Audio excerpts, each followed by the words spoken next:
Babar pisan kowe ora ndiwedi marang aku di sana. Apa kowe iki apa ora mbok lek nang mripatku sapa aku sing mbok adepi nang ngarepmu iku sapa? Aku wedi kowe iki jelarane apa ngono lho. Padahal aku iki mau dolanan. Delalah aku iki kepengin ngerti daerah kene ngono. Di sana. Kepiye lek? Aku durung kenalan karo kowe kok ngerti jenengku sapa.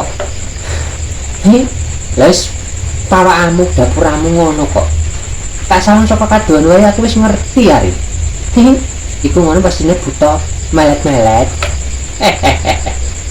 Orang ditata krama, orang disopan, orang duwe apa ta apa. Barang ngerti aku iki buta melet-melet apa sing kok kepengenake ana kene iki di sana. Ngene lho, sing sabar. Sabar iki ana watese di sana. Buta kepiye